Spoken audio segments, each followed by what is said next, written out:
केंद्रीय गृहमंत्री 2 दिवसांच्या महाराष्ट्र दौऱ्यावर येत आहेत। या घडीची ही महत्त्वाची बातमी आहे। आज रात्री पुण्यात केंद्रीय गृहमंत्री अमित शहांचं आगमन होईल। ते पुण्यातच आज मुक्कामी असतील। त्यानंतर उद्या ते सकाळी राजमाता जिजाऊ यांच्या समाधीचं दर्शन घेऊन रायगड किल्ल्याला सुद्धा भेट देणार आहेत। त्यानंतर ते मुंबईतील कार्यक्रमाला हजेरी लावतील। या सगळ्या दौऱ्यामध्ये का उद्या दुपारचं स्नेहभोजन जे असणार आहे ते सुनील तटकरेंच्या घरी हे होणार आहे रायगडमध्ये।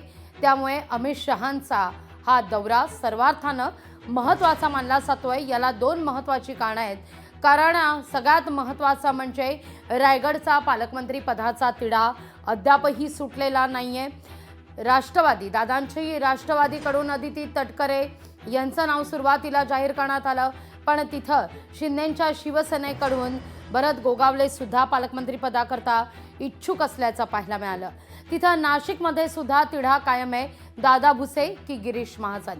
त्यामुळे आता पालकमंत्री पदाचा चेंडू हा अमित शहांच्या कोर्टात जातोय आणि त्याच अनुषंगानं अमित शहा या दौऱ्यानंतर या संदर्भात काय निर्णय घेतात हे पाहणं तितकंच महत्त्वाचं आता असणार आहे। दरम्यान अमित शहांचा हा दौरा कसा असेल समजून घेऊया आपण। आज रात्री 8 वाजता अमित शहा पुण्यात पोहोचतील। उद्या सकाळी 10:30 वाजता पाचडमधील राजमाता जिजाऊंच्या समाधीचं अमित शहा दर्शन घेतील। उद्या 11 वाजता रायगड किल्ल्याला सुद्धा ते भेट देणार आहेत।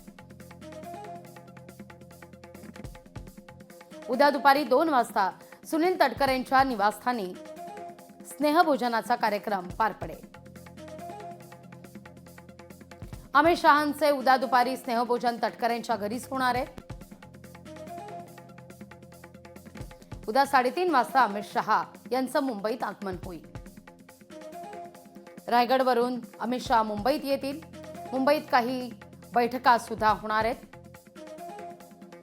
आणि या बैठकानंतर पालकमंत्री पदाचा तिढा सुटतो का हे देखील पाहणं महत्त्वाचं असेल।